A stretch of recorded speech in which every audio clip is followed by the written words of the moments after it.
Elle m'a pris dans les bras. Le mot qui m'a touchée, c'est qu'elle a dit « Ion, continue à grandir ». Un homme, quand il voit une annonce, même il n'a que 70% des compétences qui correspondent à l'annonce, il va postuler. Et les femmes, on va attendre qu'on soit vraiment prêt. Et 110% qui correspondent au poste, là on dit « Ah, peut-être je pourrais tenter de postuler ».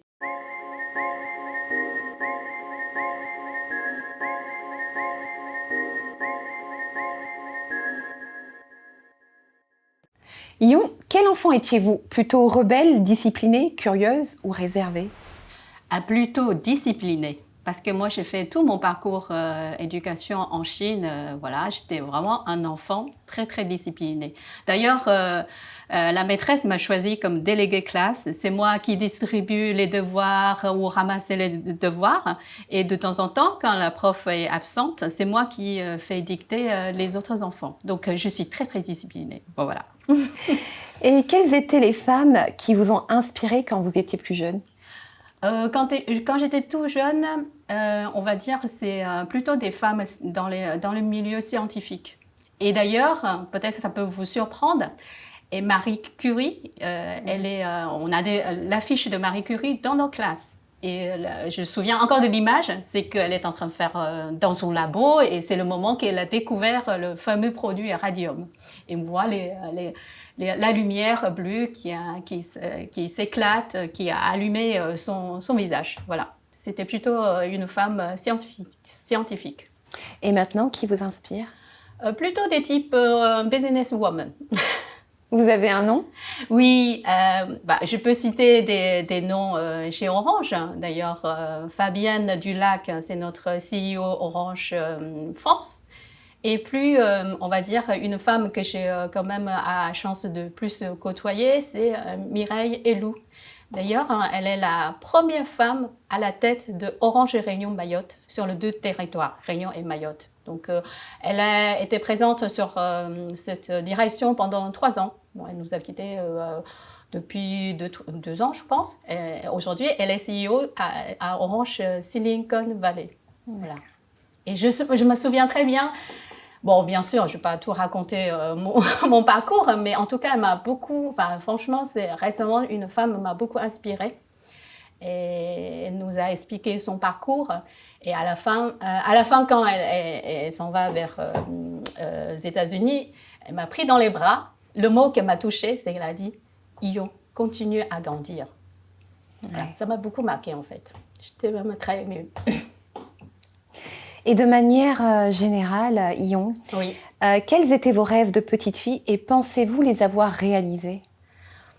Les rêves de petite fille, c'est pas très concret en fait. J'ai juste envie de réussir. Voilà, il faut quand même dire, dans mon parcours, j'ai une éducation chinoise très stricte. Donc, les parents me poussent vers l'excellence. Donc, le rêve, c'est réussir dans la vie professionnelle. Et moi, mon côté, c'est j'ai envie d'aller voir ailleurs. Aller voir ailleurs. C'est pas forcément avoir une vie meilleure, parce que j'étais quand même dans une famille. Les conditions étaient quand même assez favorables, donc j'avais tout au côté matériel. C'est plutôt de dire dans d'autres pays étrangers comment les gens travaillent, comment les gens vivent. J'ai envie de découvrir cette partie-là. Donc aujourd'hui, oui, bien sûr, j'ai réalisé mon rêve de jeune fille. Quelles sont les plus grandes décisions qui vous ont permis d'être la femme que vous êtes aujourd'hui, Ion? La plus grande décision, c'est quitter le nid des parents et quitter la Chine, je pense. Parce que ça m'a permis... Parce qu'il faut dire, à l'époque, quand j'étais à Shanghai, voilà, tout ce que je sais faire, c'est de bien travailler à la maison pour être le premier à la classe. C'est tout ce que je sais faire. Tout le reste, je ne m'occupe pas du tout. Et le fait de rester dans ce nid parent, ça ne me permet pas d'être autonome. Parce que voilà, les parents, ils ont dit Ion, ça, c'est pas ta priorité. Et, c'est réussir dans les études. C'est la seule chose que tu es censé de faire. Et le jour où j'ai décidé de quitter la Chine, rester en France, et les premières années, ça m'a pris beaucoup de choses, être autonome. Autonome, c'est pas juste d'avoir les meilleures notes dans l'école, c'est de savoir se débrouiller, chercher des petits jobs. Ma mère était tellement étonnée que je peux se faire des tas de petits jobs étudiantes, babysitter, inventaire, tout ça. Mais ça m'a beaucoup pris ces débuts de parcours. Je pense que ça m'a permis, après, dans le milieu professionnel, de savoir comment réussir et grandir. Voilà. Ça, c'est important, je pense. Et aujourd'hui, vous êtes responsable département cœur de réseau IP chez Orange. En quoi consiste ce métier? D'abord, je vais expliquer c'est quoi un cœur de réseau mobile et IP. Les mots techniques, ça te parle pas forcément. En gros, ce qu'il faut dire, c'est des équipements, les équipements informatiques, qui permettent à nos clients Orange, d'avoir des services voix et data. Donc voilà, en gros, en synthèse, c'est ça le domaine technique. Après, en tant que responsable domaine cœur de réseau et IP, moi, je m'appuie beaucoup sur mes équipes. Bon, malheureusement, je pourrais dire que je m'appuie beaucoup sur mes hommes parce qu'en fait, il n'y a pas femmes dans ce service. Donc, mon rôle en tant que manager aujourd'hui, moi, je suis manager aujourd'hui, c'est vraiment les accompagner aussi, comment accompagner leurs salariés et eux-mêmes grandir et travailler ensemble, de fournir un meilleur service à nos clients. Et d'ailleurs, juste par l'occasion, nous sommes très très fiers. On est numéro 1 l'ARCEP. Donc l'ARCEP, c'est vraiment une autorité de l'État qui est reconnue que Orange fournit un meilleur service voix et data à La Réunion et Mayotte. Voilà. Quelles sont les missions dans lesquelles vous vous sentez davantage valorisée ou épanouie? Je pense qu'aujourd'hui, je pourrais dire que quand je travaille transverse et je pourrais apporter un service à la personne concernée et j'ai réussi à faire travailler les autres ensemble, je me sens valorisée. Pensez-vous qu'il soit difficile d'être une femme évoluante dans le milieu technique? Est-ce que en tant que femme, c'est difficile d'évoluer dans un milieu technique? Je dirais que ce n'est pas forcément lié au milieu technique, même si au final, on a vu par le stat, il y a quand même 30% ou 40% des jeunes filles qui font les études dans ce milieu-là. Après, quand nous, en tant que manager, on recrute, bizarrement, on ne trouve pas forcément les candidates sur des postes. Donc déjà, avant tout, moi, je pense qu'il y a un frein. Le frein vient nous-mêmes.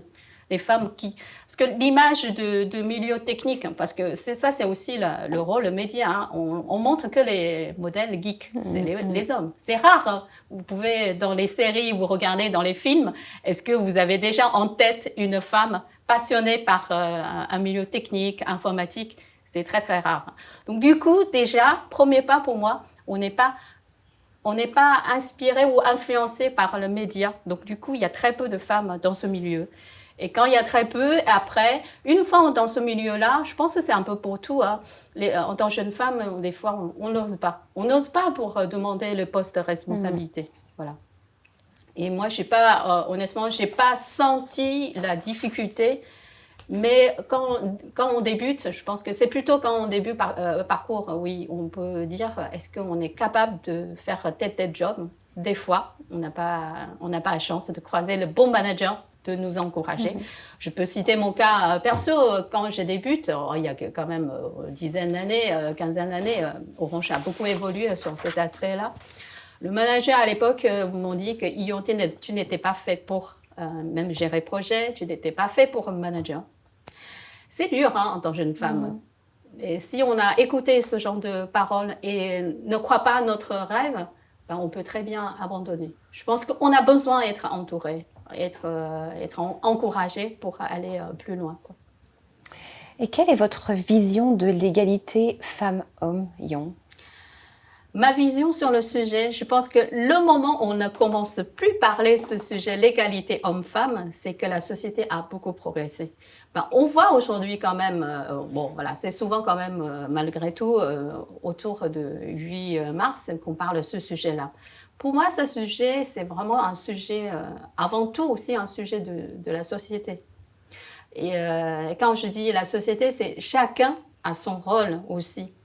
Déjà en tant que femme, en tant que mère, de savoir comment à nos rôles, de montrer l'exemple à nos enfants.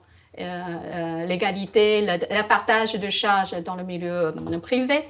Je pense que c'est quelque chose d'important de commencer à chacun. Je pense que c'est la responsabilité de chacun avant de parler à la société. Donc, est-ce que nous-mêmes, on n'a pas des freins des charges mentales, considérer que, je ne sais pas, une tâche ménagère est dédiée aux femmes et pourquoi nous-mêmes, dans notre quotidien, de ne pas montrer l'exemple à nos conjoints, à nos enfants.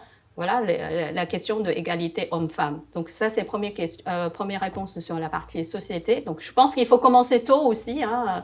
Quand on commence c'est très bien, moi aussi, je l'ai fait des témoignages dans des collèges, lycées pour montrer le parcours homme-femme. Je pense qu'il faut aller plus tôt. Et d'ailleurs, il faut inclure aussi les parents. Parce que des fois, qu'on dit pourquoi il n'y a pas assez de femmes dans ce genre de milieu, on fait des témoignages vers notre jeune fille, collégienne ou lycéenne, mais les parents, ils ont pas l'idée. Est-ce qu'une femme peut aujourd'hui réussir dans des milieux techniques? Est-ce qu'on peut prendre la responsabilité dans ce milieu? On le parle très peu dans le média, donc même les parents l'inspirent pas trop et vont forcément orienter leurs enfants vers d'autres métiers, on va dire, aujourd'hui tagués un peu plus pour les femmes. Donc voilà, je pense que il y a beaucoup derrière cette question égalité homme-femme. Je pense qu'il faut déjà commencer par soi et aller après. Voilà, je trouve aujourd'hui c'est bien que la société a beaucoup évolué et d'ailleurs dans les milieux professionnels, on a même imposé des quotas dans des comités pour avoir des femmes sur ce genre de choses. Mais voilà, c'est parce qu'on arrive des moments, il n'y a que par ce genre de choses qui arrivent. Bon, après, il faut faire attention parce que ça peut arriver aussi des discriminations positives. Parce que moi, je préfère, en tant que femme, être prise sur un poste par mes compétences et pas parce que je suis une femme. Voilà, c'est ça ma vision. You, qu'est-ce que l'expression « briser le plafond de verre » vous inspire ? C'est une très bonne question. D'ailleurs, en fait, juste pour parler un peu Orange, qu'on travaille sur le sujet de l'égalité homme-femme, donc on a une communauté qui s'appelle Winity. Il y a 2 ans, justement, j'ai travaillé carrément sur le thème « briser le plafond vert ». Et donc, on a documenté, on regardait les chiffres sur le sujet. Bon, déjà, littéralement, briser le plafond vert. Hein. L'image qu'on a montrée, c'est un plafond vert. On peut voir le toit et les femmes sont coincées comme ça. Donc, il y a plusieurs réponses sur ce sujet. D'abord, c'est le process aujourd'hui de recrutement. Est-ce que on favorise, je pense est-ce qu'on favorise hommes ou femmes? Est-ce qu'on a des mesures, par exemple, on enlève les CV anonymat? On enlève carrément la partie gendre, donc pour choisir les candidats. C'est ce genre de choses, on peut aussi innover pour vraiment enlever le doute, parce qu'on ne sait pas si le sexe, la situation familiale, l'âge peut jouer sur le candidat. Donc ça, c'est la première réponse que je peux donner. L'autre question sur le briser plafond, je pense on a quand même beaucoup. J'ai parlé tout à l'heure, les freins qui viennent de jeunes femmes, nous-mêmes, d'accord? Donc, il y avait tellement de freins déjà, statistiquement parlant, un homme, quand il voit une annonce, même il n'a que 70% des compétences qui correspondent à l'annonce, il va postuler. Et les femmes, on va attendre qu'on soit vraiment prêt et 110% qui correspondent au poste, là on dit « Ah, peut-être je pourrais tenter de postuler ». Sinon, on a toujours un peur de jugement pour dire « On ne va pas trouver que je suis trop ambitieuse de faire ce genre de démarche ». Parce qu'on n'est pas éduqué de cette manière-là, peut-être parce que dans nos parcours, personne ne nous a encouragé de faire ce genre de choses. Donc voilà, ça aussi. Et aussi, il y a aussi des comment dire, les idées reçues. On dit il ne faut pas être ambitieuse, il ne faut pas demander l'argent, l'augmentation. On n'est pas à l'aise d'aller négocier sur un poste parce qu'on estime on est vraiment fait pour le poste. Par rapport à nos collègues masculins, souvent, enfin je ne vais pas généraliser, bien sûr, il y a des femmes qui sont très à l'aise sur ce genre de sujet. On n'est pas à l'aise de négocier le salaire, on n'est pas à l'aise de parler ce poste-là pour dire que moi j'ai tous les compétences requises pour le poste. Donc ça vient beaucoup vers nous aussi. Donc ça c'est sujet de auto-frein de femmes. Et après, je pense que, enfin en tout cas, moi je constate aujourd'hui, il y a un début d'initiative. Moi, personnellement, j'étais mentoring par un membre de CODIR pendant certain temps. Et bah, c'est pas mon hiérarchie directe. Je pense que c'est super bien parce que ça nous permet de parler de nos doutes, nos freins. Échanger d'ailleurs c'est une femme qui a fait ce genre de mentoring. Je trouve que c'est enrichissant. Donc on est entouré et ben, il y a aussi des modèles, hein, comme je disais tout à l'heure, Mireille et Lou. On voit il y a des femmes qui peuvent arriver à ce genre de poste. On se dit mais pourquoi pas moi? Et comme quand on n'a pas des modèles très proches, des fois on se dit bah voilà. Bon, ok, il y a des femmes qui réussissent dans sa vie professionnelle, mais moi, je ne vais jamais arriver. Je pense qu'il faut avoir des modèles qu'on peut inspirer, assez proches, on peut échanger pour aussi partager nos difficultés, nos freins. C'est important dans notre évolution professionnelle. Bon, voilà. Un jour, j'espère, on parle plus de ce genre de sujet et que voilà, tout le monde peut évoluer par rapport à leur envie. Et après, j'ai envie de dire, c'est aussi à chacun de décider l'évolution professionnelle. L'évolution professionnelle, c'est pas forcément juste ascension, même si que la société pousse pour dire, bah voilà, l'évolution, c'est forcément à un moment donné monter jusqu'au sommet de hiérarchie. On peut épanouir autrement, on peut faire des sujets transverses, faire travailler les gens ensemble. Ça fait aussi enrichir. Important, c'est être épanoui dans sa vie privée et dans sa vie professionnelle. Je pense, voilà, c'est ça ma vision sur briser le plafond de verre. Et quelles sont vos astuces pour surmonter les périodes de doute, Ion? Beaucoup de médiation vers moi-même. Et bon, bien sûr, je pense que chacun doit avoir forcément dans son entourage une proche ou un ami, une amie peut confier le sujet, quoi. Voilà. Ion, avez-vous une devise motivante en créole?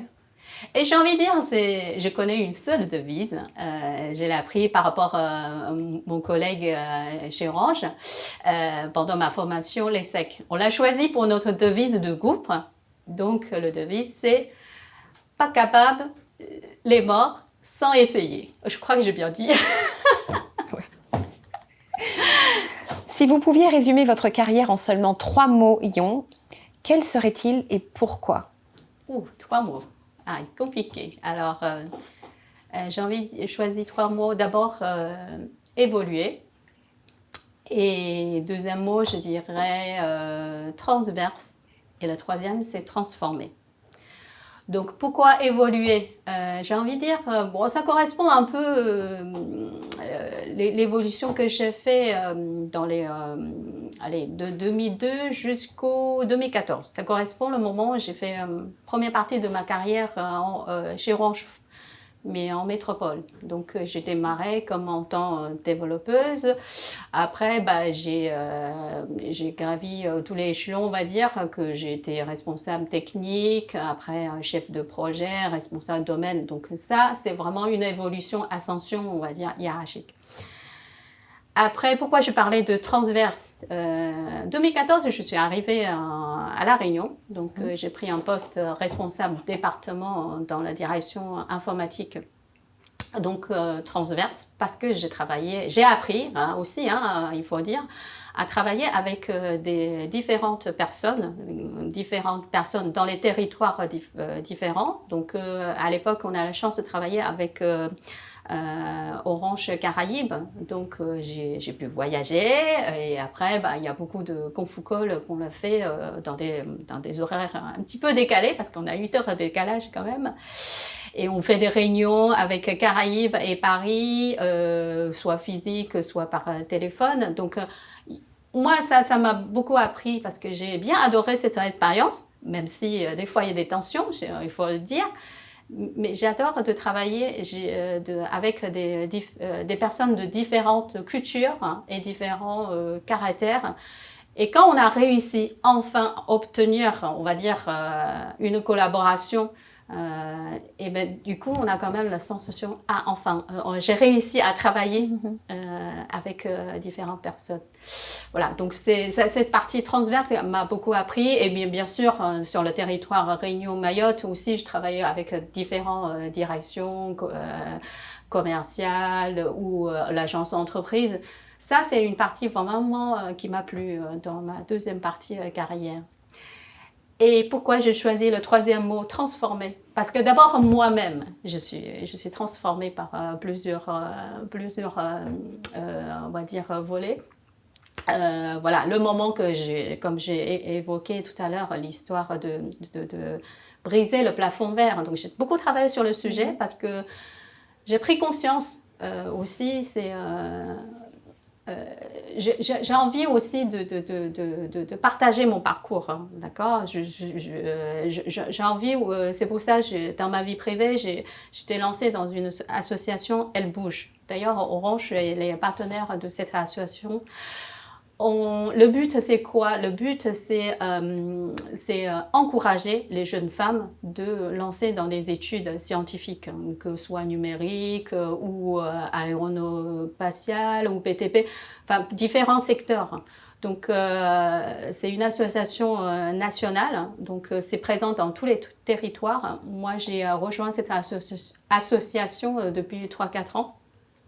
Donc, voilà, notre activité, c'est justement inciter les jeunes femmes de poursuivre les études dans ce secteur-là par notre témoignage et puis par d'autres, on va dire, on a un événement, il s'appelle Innovatech. C'est vraiment un événement national. Donc, chaque territoire, on choisit des collégiennes, lycéennes et les marraines qui viennent de toutes les sociétés différentes. Et on donne un sujet numérique. On démarre la journée vers 9h et vers 17h, on doit pitcher ensemble. Donc, c'est vraiment très enrichissant ce genre de l'exercice. À la fois pour nous, les marraines, donc on peut donner notre expérience. On peut aider les jeunes femmes de prendre confiance dans le déroulement de pitch. Et pour les jeunes filles aussi, c'est ce genre d'événement, voilà, c'est justement, c'est capable en un temps très court de travailler ensemble et à la fin de vendre une idée. C'est un peu ça l'idée de pitch. Donc c'est un événement vraiment national. Donc d'abord dans le territoire, par exemple la Réunion, on a 5-6 équipes. Après on choisit la meilleure. Et l'équipe sélectionnée va aller à Paris. Et c'est un événement même sponsorisé par le ministère de l'économie. Donc, du coup, il y a un concours a lieu dans le locaux du ministère d'économie à l'époque. Bon, bien sûr, là, maintenant, la situation sanitaire fait qu'on n'a pas pu réaliser ce événement dans des conditions physiques. Mais on l'a quand même maintenu cette année. Avec bien sûr mes collègues qui dans cette association de réaliser à digital de l'événement. À La Réunion, on l'a fait en physique, mais national, on l'a fait digital. Donc voilà, il y a ces poursuites-là. Donc moi, justement, j'ai commencé vraiment intéressée aussi de me transformer moi-même et aussi transformer les jeunes femmes dans ce milieu. Bon, ça, je parlais un peu la vie en dehors de Orange. Après Orange, comme je disais tout à l'heure, aujourd'hui, mon job, c'est le manager de manager. Donc, mon rôle, je me mets un petit peu... Le rôle de manager a un peu évolué aussi. Hein, donc, je ne me mets plus dans le rôle directif, c'est moi qui décide, les autres qui vont exécuter ce que j'ai décidé. C'est plutôt, je me mets dans un rôle un peu coach. Donc, je les accompagne aussi dans leur vie, professionnelle. Comment les managers peuvent accompagner leurs salariés, comment ils travaillent ensemble. Ça, c'est très, très important. On l'a dit peut-être pas assez souvent. L'esprit collaboratif, il est important à développer dans tous les niveaux, que ce soit chez Orange ou même ailleurs. Voilà. Donc ça, je me sens très valorisant sur ce type de mission. C'est pour ça que je parlais de transformation plutôt. Et si vous pouviez parler à la jeune femme que vous étiez, à son entrée dans le monde du travail, quel message lui passeriez-vous, Yon ? J'ai envie de dire, avec le recul, c'est plutôt ne soyez pas timide. Parce que souvent, on l'a appris, souvent les jeunes femmes, on n'a pas trop de problème à être meilleure le premier à la classe. Mais une fois qu'on rentre dans l'entreprise, on est souvent très timide. Il faut voir, il y a des occasions informelles. Il est important de construire son réseau parce qu'on est souvent timide. Il y a une discussion autour de café. Nous, on ne sait pas trop s'imposer parce que souvent, les discussions autour des sujets qu'on ne maîtrise pas ou peut-être un peu orientés trop masculins. Ça dépend des populations. Donc, en tout cas, moi-même, à l'époque, je me souviens, j'étais pas très à l'aise de ce genre d'exercice. Je suis plutôt bon, comme je savais faire dans mon, on va dire, parcours scolaire, de bien faire mon travail. Mais souvent l'image, c'est la jeune femme, elle fait bien son job, mais reste dans son coin. Et elle ne pense pas forcément développer ce côté relationnel avec les autres collègues ou avec son manager. Je pense que c'est important aujourd'hui. De favoriser aussi ça, il faut le dire. Deux, je pense que c'est important d'être bien entouré, chercher le mentor. Moi, je l'ai eu que récemment. Si je l'ai eu plus tôt, je pense que ça pourrait m'aider de peut-être évoluer plus vite, je ne sais pas. Ou évoluer plus vite ou autrement. En tout cas, je pense qu'en tant que jeune femme, des fois, quand on rentre dans une entreprise, on ne sait pas trop. On a tellement de choses à apprendre, que ce soit sur opérationnel, technique, et savoir comment se positionner, comment dialoguer avec d'autres collègues, soit femmes ou hommes. Pour moi, c'est pas ça la question. On a besoin de quelqu'un qui nous donne un peu la voix, échanger. Ça, c'est important. Si l'entreprise ne donne pas cette possibilité-là, je pense qu'il faut aussi oser aller demander l'aide. Demander l'aide, ça ne veut pas dire qu'on est faible. Ça aussi, je pense que c'est important dans l'état d'esprit des jeunes femmes. Ce n'est pas parce qu'on demande l'aide qu'on montre qu'on est faible. Il faut oser de demander les aides des autres. Je pense que soit les femmes qui ont bien réussi ou les hommes. Aujourd'hui, je ne voulais pas vraiment focaliser sur le sujet leadership féminin. Je pense que quand même, dans une entreprise, il y a beaucoup de gens qui pourraient nous apporter plein de choses. Ça nous permet de gagner un peu de temps, on va dire. Voilà. Yon, quelle est votre propre définition de la femme ambitieuse ? La définition de femme ambitieuse, c'est déjà le mot ambitieuse, c'est envie d'avoir de l'ambition de réussir. Pas se fixer les limites, les freins, de dire que pourquoi pas moi, je pourrais réussir. Donc voilà, c'est un peu ma définition de femme ambitieuse. Mais je vais quand même juste apporter une précision, parce que souvent on parle des femmes ambitieuses. Le cliché, c'est une femme très carriériste. Elle sacrifie sa vie personnelle pour réussir ou écraser les autres. Enfin bon, bref, tout ce que vous pouvez imaginer dans ce genre de mots derrière. Pour moi, aujourd'hui, une femme ambitieuse, c'est juste, on peut décider nos propres destins. Envie d'être là où on a envie d'être, c'est tout. Et avoir confiance en soi, ça c'est quelque chose de très très important. Voilà. Et garder le sourire. Et ça, souvent les gens qui me disent « tu souris souvent ». Voilà, garder le sourire vis-à-vis de la vie. Je pense qu'il n'y a pas raison de laisser se battre par les difficultés quotidiennes, que ce soit professionnelles ou perso. Comment devient-on la meilleure version de soi-même ? J'ai envie de dire, il n'y a pas une façon définie. Et chacun doit réfléchir par rapport à son propre parcours, propre envie, désir.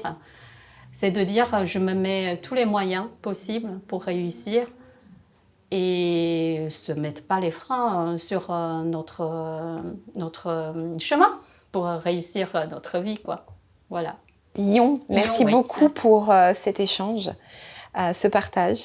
Et merci à toi, Sandrine. J'espère te voir aussi plus tard dans d'autres événements. Voilà. Avec grand plaisir. Je pense qu'on a plein de choses à échanger ensemble. Avec grand plaisir. Merci beaucoup. Merci à toi, Sandrine.